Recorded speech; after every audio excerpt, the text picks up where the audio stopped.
ಬಾಂಬಾಟ್ ಅಡುಗೆಗೆ ಸ್ವಾಗತ. ಇವತ್ತು ನಾವು ಮಾಡ್ತಾ ಇರೋದು ಮತ್ತಿ ಅಥವಾ ಬೂತಾಯಿ ಅಂತ ಹೇಳ್ತಾರಲ್ಲ, ಅದರದ್ದು ಒಂದು super quick, super easy, super tasty ಸಾರು ಮಾಡೋದು ಹೇಗೆ ಅಂತ ನೋಡೋಣ ಬನ್ನಿ. ಒಂದು ಫ್ರೈಯಿಂಗ್ ಪ್ಯಾನಲ್ಲಿ ಈ ಥರ ಒಂದು 10ರಿಂದ 12 ಬ್ಯಾಡಗೆ ಮೆಣಸಿನ್ಕಾಯಿ ಹಾಕೊಳ್ಳೋಣ.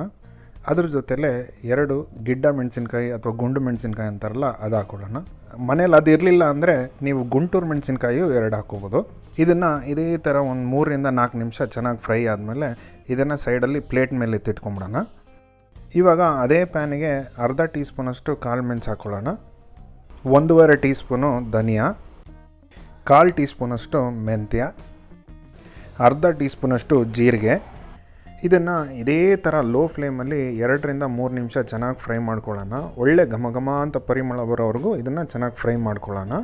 ಇದು ಫ್ರೈ ಆದಮೇಲೆ ಇದನ್ನು ಒಂದು ಪ್ಲೇಟಿಗೆ ಎತ್ತಿಟ್ಕೊಂಬಿಡೋಣ. ಎಲ್ಲ ಮಸಾಲ ಪದಾರ್ಥಗಳು ತಣ್ಣಗಾದ್ಮೇಲೆ ಮಿಕ್ಸಿ ಜಾರ್ಗೆ ಹಾಕ್ಕೊಂಡು 2ರಿಂದ 3 ಈ ಥರ ಬೆಳ್ಳುಳ್ಳಿ ಹಾಕ್ಕೊಳ್ಳೋಣ. ಚಿಕ್ಕ ಲಿಂಬೆ ಗಾತ್ರದಷ್ಟು ಹುಣಸೆಹಣ್ಣ ನೆನೆ ಇಟ್ಕೊಂಡಿದ್ದೆ ನೀರಲ್ಲಿ, ಅದನ್ನು ಹಾಕ್ಕೊಳ್ಳೋಣ. ಇವಾಗ ಅರ್ಧ ಈರುಳ್ಳಿ, ಅರ್ಧ ಚಿಕ್ಕ ಸೈಜು ತೆಂಗಿನಕಾಯಿ ತುರಿದಿಟ್ಕೊಂಡಿದ್ದೆ ಅದನ್ನು ಹಾಕ್ಕೊಳ್ಳೋಣ. ಅರ್ಧ ಟೀ ಸ್ಪೂನ್ ಅರಿಶಿಣದ ಪುಡಿ, ಸ್ವಲ್ಪನೇ ನೀರು ಹಾಕ್ಕೊಳ್ತಾ ಇದನ್ನು ನುಣ್ಣಗೆ ರುಬ್ಕೊಂಡು ತಂದುಬಿಡೋಣ. ರುಬ್ಕೊಂಡಿರೋ ಮಸಾಲಾನ ಇವಾಗ ಮಣ್ಣು ಪಾತ್ರೆಯಲ್ಲಿ ಹಾಕ್ಕೊಳ್ಳೋಣ. ಯಾಕಂದರೆ ಮೀನು ಸಾರು ಮಣ್ಣು ಪಾತ್ರೆಯಲ್ಲಿ ಮಾಡಿದ್ರೆ ಅದರ ರುಚಿನೇ ಬೇರೆ. ಮಿಕ್ಸಿ ಜಾರ್ಗೆ 1 ಗ್ಲಾಸಷ್ಟು ನೀರು ಹಾಕ್ಕೊಂಡು ಇದಕ್ಕೆ ಸೇರಿಸ್ಕೊಂಬಿಡೋಣ. 1 ಇಂಚು ಶುಂಠಿನ ನಾನು ಸಣ್ಣದಾಗೆ ಉದ್ದಕ್ಕೆ ಹೆಚ್ಕೊಂಡಿದ್ದೀನಿ, ಅದನ್ನು ಹಾಕ್ಕೊಳ್ಳೋಣ. 2ರಿಂದ 3 ಹಸಿಮೆಣಸಿನ್ಕಾಯಿ ಈ ಥರ ಉದ್ದಕ್ಕೆ ಹೆಚ್ಕೊಂಡಿರೋದು ಹಾಕ್ಕೊತಾ ಇದ್ದೀನಿ. ಅರ್ಧ ಈರುಳ್ಳಿ ಸಣ್ಣದಾಗಿ ಹೆಚ್ಚಿಟ್ಕೊಂಡಿರೋದು ಅದನ್ನು ಹಾಕ್ಕೊತಾ ಇದ್ದೀನಿ. ರುಚಿಗೆ ತಕ್ಕಷ್ಟು ಉಪ್ಪು ಹಾಕ್ಕೊಳ್ಳೋಣ. ಚೆನ್ನಾಗಿ ಒಂದ್ಸಲಿ ಮಿಕ್ಸ್ ಮಾಡಿಕೊಂಡು ಇದ್ರ ಹದ ನೋಡ್ಕೊಳ್ಳೋಣ. ಸ್ವಲ್ಪ ಗಟ್ಟಿ ಅನಿಸ್ತಾ ಇದೆ, ಸೊ ಇನ್ನೊಂದು ಅರ್ಧ ಗ್ಲಾಸಷ್ಟು ನೀರು ಹಾಕ್ಕೊಳ್ಳೋಣ ಇದಕ್ಕೆ. ಮೀನು ಸಾರು ತೀರ ಗಟ್ಟಿ ಆದ್ರೂ ಚೆನ್ನಾಗಿರಲ್ಲ, ತೀರ ತೆಳ್ಳಗಾದ್ರೂ ಚೆನ್ನಾಗಿರಲ್ಲ.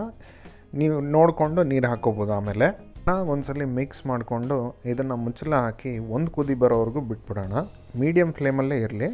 ಇವಾಗ 8ರಿಂದ 10 ನಿಮಿಷ ಆದಮೇಲೆ ಅದು ನೋಡಿ ಚೆನ್ನಾಗಿ ಕುದಿ ಬರ್ತಾಯಿದೆ. ಇವಾಗ ಇದಕ್ಕೆ ನಾನು ಅರ್ಧ kg ಮತ್ತಿ ಮೀನು ಹಾಕ್ಕೊಳ್ತಾ ಇದ್ದೀನಿ. ಕ್ಲೀನ್ ಮಾಡ್ಕೊಂಡು ಎತ್ತಿಟ್ಕೊಂಡಿದ್ದೆ, ಅದನ್ನು ಹಾಕ್ಕೊತಾ ಇದ್ದೀನಿ.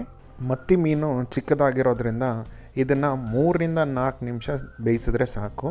ನೀವು ಅದ್ರ ಮೇಲೆ ಬೇಯಿಸಿದ್ರೆ ಏನಾಗುತ್ತೆ ಅಂದರೆ ಒಳಗಡೆ ಮೀನೆಲ್ಲ ಒಡೆದೋಗುತ್ತೆ. 3-4 ನಿಮಿಷ ಆಗೋದೇ ತಡ ಮನೇಲೊಂದು ಸೂಪರ್ ಆಗಿರೋ ಒಂದು ಮತ್ತಿ ಮೀನು ಸಾರು ರೆಡಿಯಾಗಿರುತ್ತೆ. ಈ ವಿಡಿಯೋ ನಿಮ್ಗೆ ಇಷ್ಟ ಆಗಿದ್ದರೆ ದಯವಿಟ್ಟು ಈ ಚಾನಲ್ನ ಸಬ್ಸ್ಕ್ರೈಬ್ ಆಗಿ ಅಂತ ಹೇಳ್ತಾ ಈ ವಿಡಿಯೋನ ಮುಗಿಸ್ತಾ ಇದ್ದೀನಿ. ಅಂಟಿಲ್ ನೆಕ್ಸ್ಟ್ ಟೈಮ್, ಬಾಂಬಾಟ್ ಅಡುಗೆ signing off. See you in another great video. Bye bye.